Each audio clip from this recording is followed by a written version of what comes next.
Hey guys, want to go over something else that I see a lot of guys asking is how do I shorten a cab into a day cab? And this is the way that I personally do it. Now, the first thing you're going to have to figure out is how long is the BBC? Bumper to back of cab. There's a lot of brochures and things that can tell you the correct sizes that were offered. You don't have to go by that. You can just kind of eyeball. That's what I do. With a day cab, you got to be behind the door, and then you got to have enough left on the rear wall to be able to join them together. Some have a little room behind the door, little extra room. So if you want to be correct, you can find out what that BBC is and go by that. Now the key thing, when you cut the rear portion of the cab off, the one thing you have to watch for is there's a curve. So you want to be sure to cut far enough forward to where the width at this point matches the width at this point.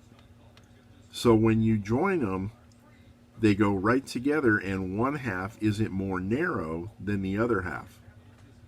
Okay, now when you make your cuts, you can either draw a line or you can use masking tape to go by as a guide. I just cut.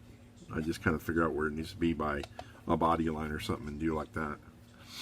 But when you make your cut, do not cut on your line. Okay, you're never going to make a perfectly straight cut. You're more than likely going to have to use a coping saw, a little hand saw like this, or if you have a band saw, but you got to be super careful. So you want to cut to the scrap side of your line. And the reason you're going to do that is we're going to perfect the line, or perfect the edge, by sanding up to it. It's going to do two things. It's going to rough up the edge for a better bond, and it's going to make it just dead flat. Okay, so what I've done here is I've taken a piece of just scrap aluminum I got at the metal house, 1/4 inch thick, so it doesn't bend, and it's dead flat. You can also use a piece of glass, like from a fish tank, that's dead flat also. Then you're either going to spray glue or tape a piece of sandpaper to that glass or aluminum. I think this is like, might be 800 or 1,000. I forget exactly which. But after you make your cuts and you have the two pieces, remember you didn't cut on your line. You cut just a little bit away from it. You're going to take each half that you want to save. You're going to put them cut side down, and you're going to sand. Check your work. How close is it to my line? Sand. Check your work. Once you get them close, put the two halves together and see how it looks. Now, if you do this correct, you're going to end up with a seam so tight that you almost can't tell it's there. I really ought to grab my Mac cab. I did it on my Mac Cruise Liner cab, and you can see a little bit of seam down here, but on the roof, you can't even tell. I didn't have to use putty or anything. It just came out so perfect, the seam disappeared with a little bit of primer. So that's how you cut your cabs down.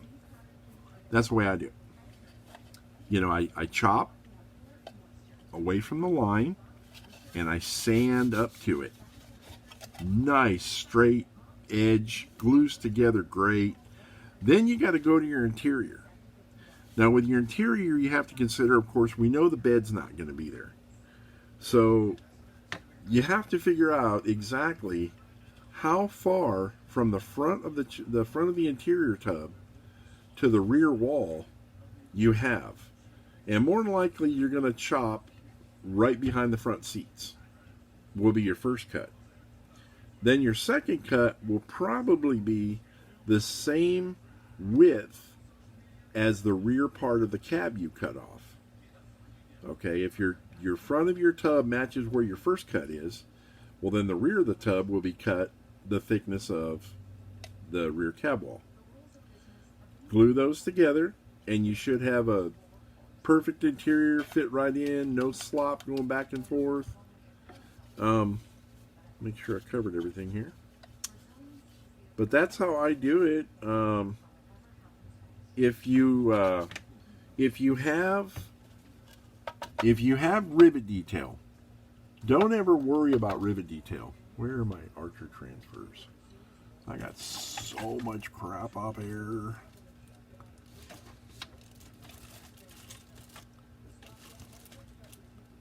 Bear with me. I don't know where I put them. Okay, if you have rivet detail, like on a Peterbilt 352, you've got the rivet detail. Don't worry about the rivet detail. Just sand it off. Okay?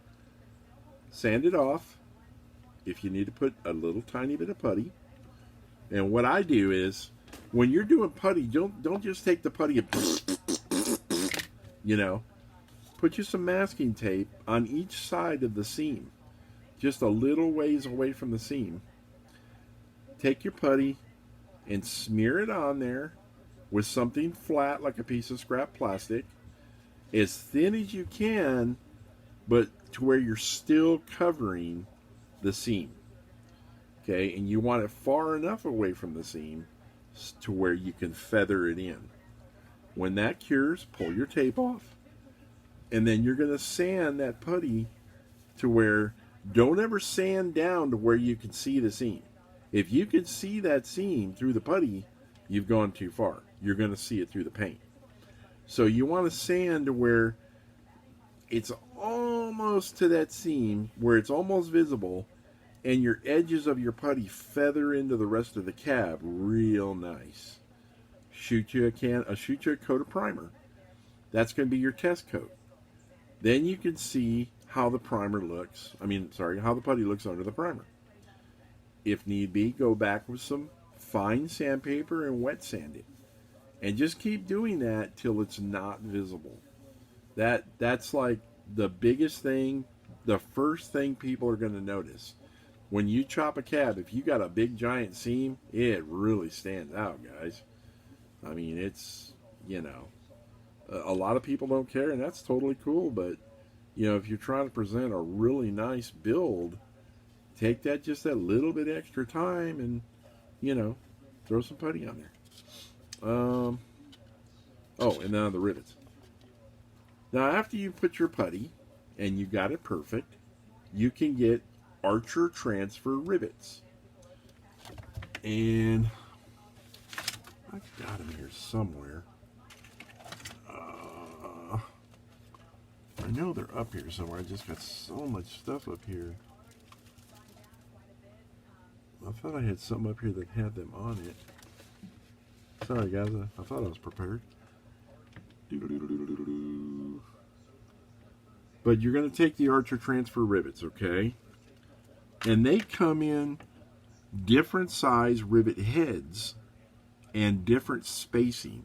Like you can have, rivet, rivet, rivet, or you can have, I sound like a frog, or you can have rivet, rivet, rivet, rivet, rivet, rivet, and they come in lines to where instead of just cutting each rivet out, you can cut off a whole strip and then soak them in water, drag them in place, and the way I do it is I draw a pencil line exactly where I want them to be. Then I'll take that wet rivet decal and I'll put it over that line and I'll drag that decal off, and I'm going to make sure that each rivet lines up with that pencil line. So once you paint it, that's going to be a dead straight row of rivets. Okay, it's Archer, ARCHER, transfers, TRANSFER. Okay, and they make all kinds of stuff. Rivet decals, louver decals, weld seams, all kinds of really cool stuff. They're made for the armor guys. but so much of it would work for us. So I think that about covers it. If there's any other questions, I'm happy to help. I just hate seeing guys that want to do something and they have no idea how to, how to go about it. So, if you want to know something, send me a message. See ya.